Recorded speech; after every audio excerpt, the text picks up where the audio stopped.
আজকে অন্যরকম একটা ঘটনা মধ্যপ্রাচ্যের রাজনীতিতে।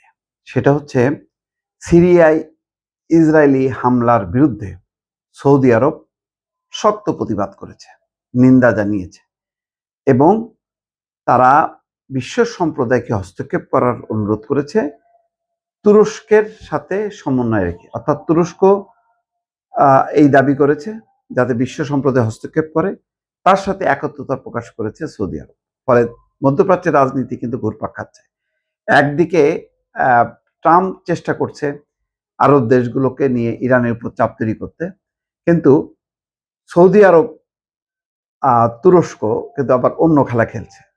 তারা উল্টা আবার ইসরায়েলের উপর চাপ তৈরি করতে চাচ্ছে এই যে সিরিয়ার ইস্যুকে কেন্দ্র করে।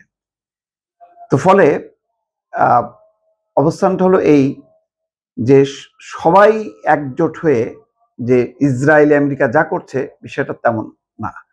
এখানে ইসরায়েল এবং আমেরিকার মধ্যে একটা বিভাজন তৈরি করা, অর্থাৎ আমেরিকাকে পাশ কাটায় ইসরায়েলকে আবার টার্গেট করা।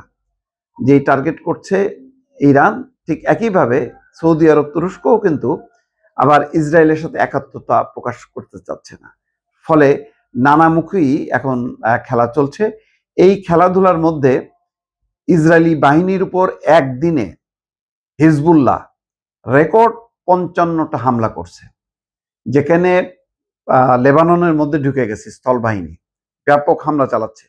সেখানে হিজবুল্লাহও কিন্তু পাল্টা হানা দিচ্ছে। প্রথম খবরটা বলি যে সিরিয়ায় সামরিক ঘাঁটিতে ইসরায়েলের হামলার তীব্র নিন্দা জানিয়েছে সৌদি আরব। রিয়াদ এই হামলাকে আগ্রাসন হিসেবে আখ্যায়িত করে এর বিরুদ্ধে বিশ্ব সম্প্রদায়কে হস্তক্ষেপে তুরস্কের আহ্বানে একাত্মতা প্রকাশ করেছে। ইসরায়েলি সামরিক বাহিনী শুক্রবার বলেছে সিরিয়ার দক্ষিণাঞ্চলে হামলা চালিয়েছে তারা। সুয়েদা প্রদেশে দ্রুজ সম্প্রদায়ের উপর হামলার প্রতিক্রিয়ায় এই পদক্ষেপ নেওয়া হয়েছে দাবি করে ইসরায়েল বলছে তারা দ্রুজদের সুরক্ষায় কাজ চালিয়ে যাবে।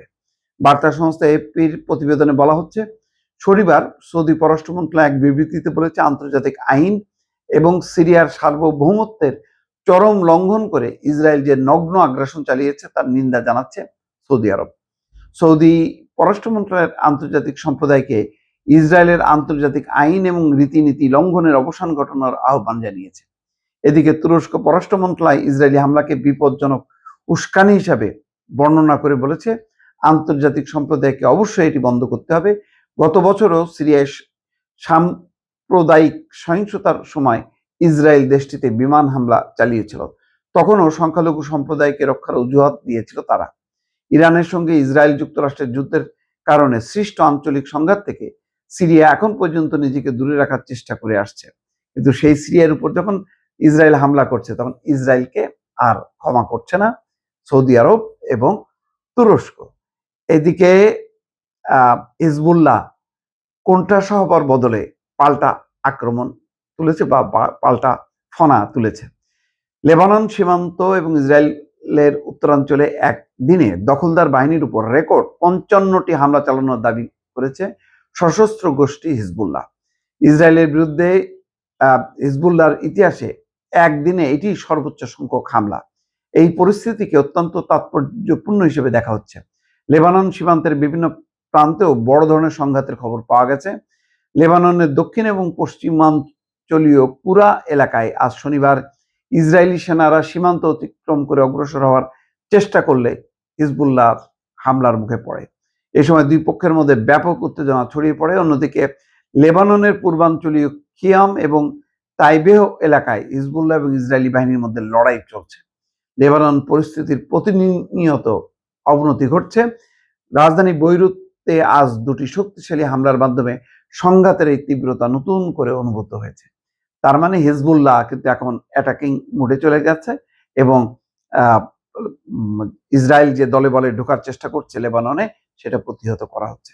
তার মানে ইসরায়েলকে নানান ফ্রন্টে এখন কিন্তু পাল্টা হচ্ছে, প্রতিরোধ করা হচ্ছে।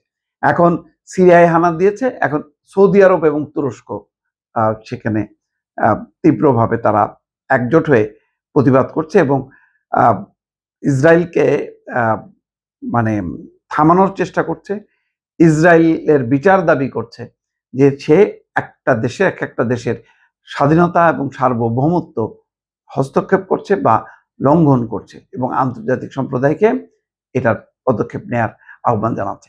তার মানে মধ্যপ্রাচ্যের রাজনীতি কিন্তু পুরা মানে এলোমেলো হাওয়া। এমন না যে ইসরায়েলকে একেবারে ওয়াকওভার দিছে আমেরিকা, সুতরাং ইসরায়েল যা করবে অন্যরা মেনে নিচ্ছে, সেটা কিন্তু তা না। এতে বোঝা যাচ্ছে যে মধ্যপ্রাচ্যের সংকট নানা দিকে ঘনীভূত হচ্ছে, যেখানে ইসরায়েলকেও কোণঠাসা করার জন্য সর্বাত্মক চেষ্টা করছে মধ্যপ্রাচ্যের বিভিন্ন দেশগুলো। দর্শক।